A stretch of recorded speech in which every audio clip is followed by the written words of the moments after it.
Podróżując po Afryce autostopem musisz się nastawić na to, że będziesz podróżować w bardzo niewygodnych i skrajnie niebezpiecznych warunkach.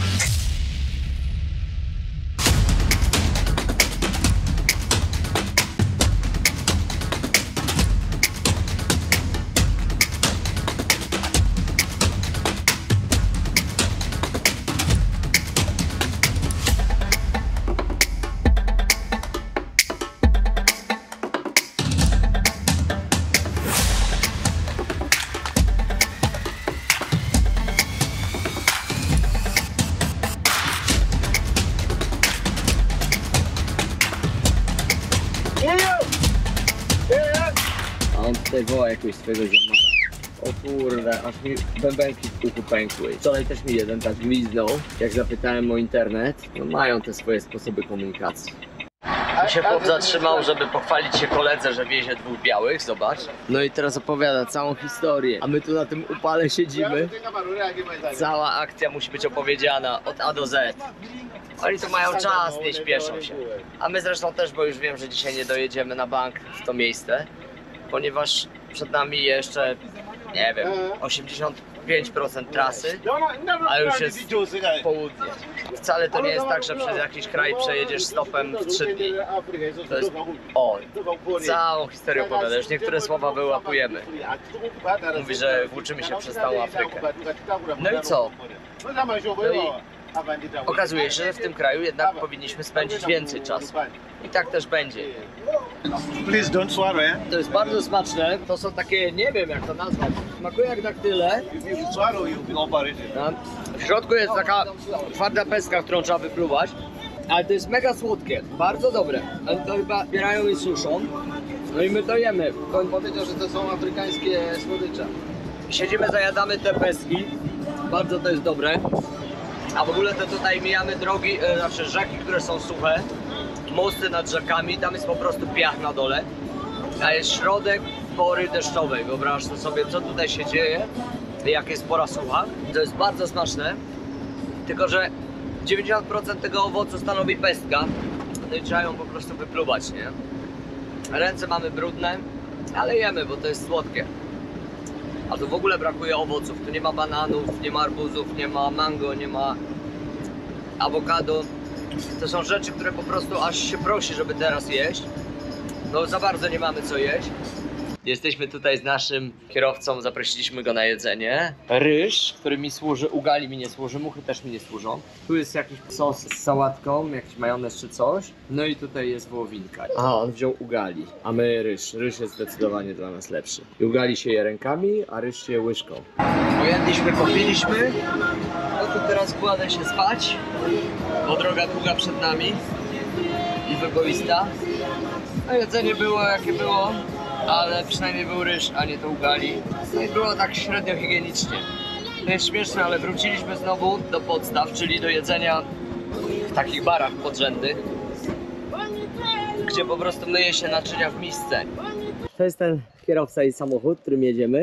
Okno kazał zamknąć, bo mówi, że małpy wchodzą do środka, jak okno jest otwarte. No a tak wygląda jego wioska rodzinna i dom rodzinny. Idziemy tam do niego, zaprowadzi nas. Taki klimat, może nie pustynny, ale sawanny. Jest cholernie gorąco i duszno.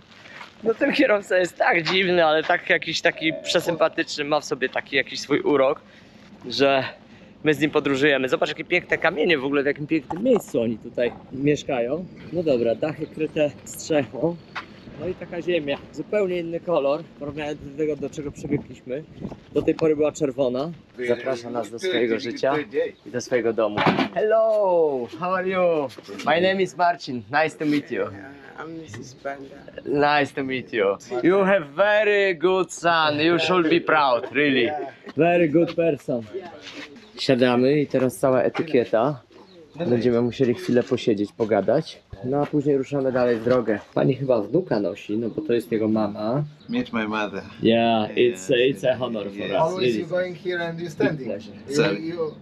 You pull over here, yeah? Every time. Today, because I visit, but most of the time I always call Mom, I'm passing through. And Only- not going. Yes, yes. It's different to you know, to have contact. Exactly, exactly. Zaproponowaliśmy, że oni sobie porozmawiają, bo nie widzieli się od 3 miesięcy, a my sobie pokręcimy się. Mają prąd, zobacz, z solarów. Elektryczność tutaj nie jest doprowadzona. To są takie malutkie, które mają tylko zabezpieczyć, powiedzmy, żarówkę, naładowanie telefonu komórkowego, takie rzeczy. No tutaj jest pustkowie, zobacz, klepisko. Zobacz, jak tutaj oni muszą mieć problem z uprawianiem roli. To wszystko jest wysuszone na pył, a jest pora deszczowa. To w porze suchej, to oni tu mają przerąbane. Tutaj nie ma wody i oni też nie mają wodociągu, tak jak my, że odkręcasz kran i leci woda. Strasznie skromnie żyją. No, takie tutaj życie w Afryce. Myśmy kierowcę zaprosili na obiad. On był głodny, powiedział, że już nie jadł cały dzień i następny posiłek będzie miał za dobę po 24 godzinach. No i myśmy zamówili z Maćkiem ryż i tą wołowinę i sos z jakąś tam surówką. On zamówił to samo, tylko że z ugali. I ja go pytam, dlaczego z ugali? Przecież ryż jest lepszy. On mówi, no nie, ugali to napcha mi żołądek na całą dobę i nie będę głodny, a ryż przeleci przeze mnie momentalnie i będę dalej głodny. Kukurydza wytrzyma, jakby będzie go trzymała dłużej niż ryż. No my jemy ryż. Chyba więcej dają w ogóle. Słucham? Ugali więcej dają niż ryżu chyba. No Takie tak, mam bo wrażenie. ugali to jest tani zapychacz. On ma za zadanie... Zawsze taką bombę naładują, a ryż Tak. jest w miarę... Tak... I on ma za zadanie później napęcznieć w żołądku i leżeć tam, zalegać. Ono ma za zadanie, nie wiem, zapchać głód. Więc oni sobie tam gaworzą chwilę, a my sobie tutaj się kręcimy i nagrywamy to wszystko. No tak wygląda to gospodarstwo. Parę kurek, pies, który leży, jest totalnie na tym upale masakrowany, nawet nie zwrócił na nas uwagi, zobacz. A to suczka w ogóle, nie pies. No gorąco jej. No i tutaj taka właśnie ciężka historia, bo 3 miesiące temu umarła jej siostrzenica, tak? Czy jak? Urodziła dziecko i umarła. Jego siostrzenica. Jego siostrzenica, tak. No dokładnie, czyli jej wnuczka, tak? Tak, dokładnie. No i umarła, więc taka... Dorosła kobieta, 30 lat. Tak, 30 lat miała, no i po urodzeniu dziecka umarła 3 miesiące. No i oni się od tej pory nie widzieli, więc taka przykra sytuacja. No i oni tam siedzą, rozmawiają. A my się tu kręcimy. Całe gospodarstwo obeszliśmy, tu nic nie ma. Nie wchodzimy do domu, jak nie zaprosili, pewnie tam skromnie będzie. Chodzą tylko takie kurczaczki, pani powiedzmy ma pewnie kilka jajek dziennie i tak sobie żyje. Zobacz, jakie pustkowie. Ale to jest, słuchaj, piękne. Mi się to podoba, ja to kocham, że lokalni ludzie zapraszają nas do swojego życia. Jakie by ono tam nie było i jakby nie było trudne, to oni dzielą się z nami swoimi radościami, smutkami. No dobra, żegnamy się, dziękujemy i jedziemy dalej w dalszą drogę. Po dalsze przygody. Tu jest dużo wraków samochodów po drodze, porozbijanych. Oni tu jeżdżą jak popierdzieleni, żeby nie użyć bardziej drastycznych słów. Drogi są dosyć proste i równe, ale są dziury. A i on będzie pił to z tej wielkiej butli. No tak, oni nie piją mineralnych tak jak my. Oni piją, o widzisz, z takiego karnisterka, nie? Zwykłą wodę. No ale nieważne, wracając do ruchu drogowego. My tu podróżujemy autostopem i to jest absolutnie najbardziej niebezpieczna forma zwiedzania Afryki, ponieważ oni jeżdżą po prostu jak wariaci. I dzisiaj jakby rozmawialiśmy na ten temat i doszliśmy do wniosku, że są 2 podstawowe czynniki. Po pierwsze, stan samochodów jest dramatyczny, nie działają hamulce, może przestać działać kierownica, może się urwać koło, może się zdarzyć milion różnych pierdolnych rzeczy. Albo wylecisz za zakrętu i masz stado krów przed sobą. Na przykład.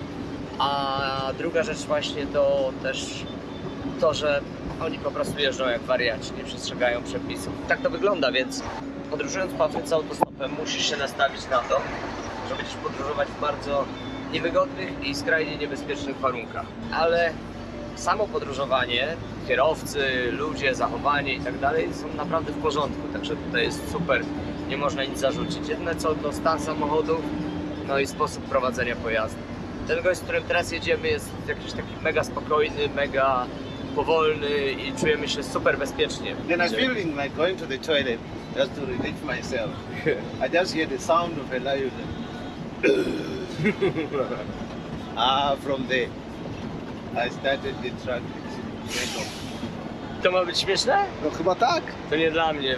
Wy nadajecie na swojej fali, ja się wyłączam. We don't understand, but anyway it's funny.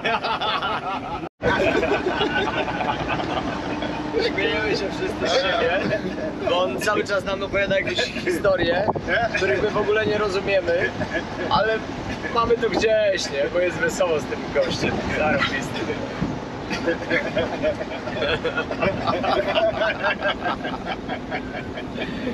Jakie hormony się wydzielają podczas śmiechu? Oksytocyna, endorfiny? No to mamy dzisiaj taką dawkę, że po prostu uszami nam się wylewa. Możemy się podzielić. Tak jest, rewelacja. We have this one.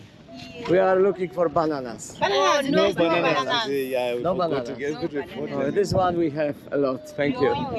Yeah, thank you very much. Jest tutaj taki jakiś fajny luz.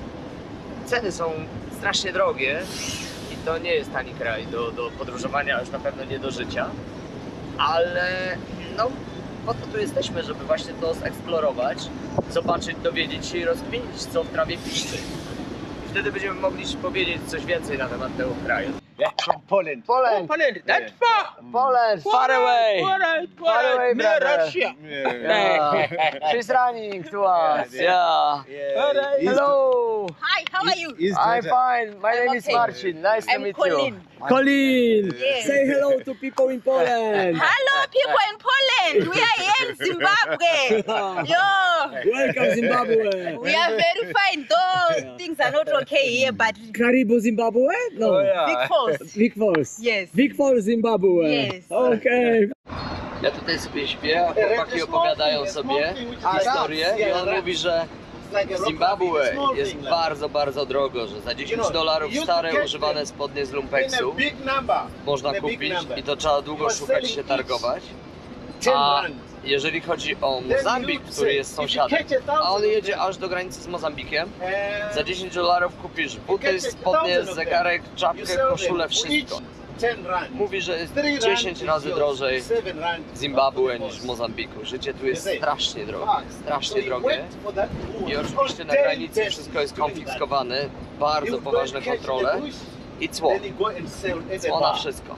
Na przykład motor za $100, który kupujesz w Zimbabwe, w Mozambiku, przywozisz do Mozambiku i już płacisz $700 cła, opłat, czyli wychodzi ci 800. Czyli to, co kosztuje 100, tutaj kosztuje 800. Jedziemy dalej, robi się ciemno, już nic nie będzie widać. Ta droga jest jaka jest. Ale jest wesoło, jest fajnie. Po prostu mamy taki plan, że dzisiaj dojedziemy maksymalnie daleko, jak się tylko da z tym gościem. Spróbujemy gdzieś przenocować, to będzie pewnie w połowie nocy. No i rano już tam zostanie, powiedzmy, druga połowa tej drogi. Nie spodziewałem się, że to będzie taka podróż. Myślałem, że na raz damy radę, ale nie było żadnych szans w ogóle.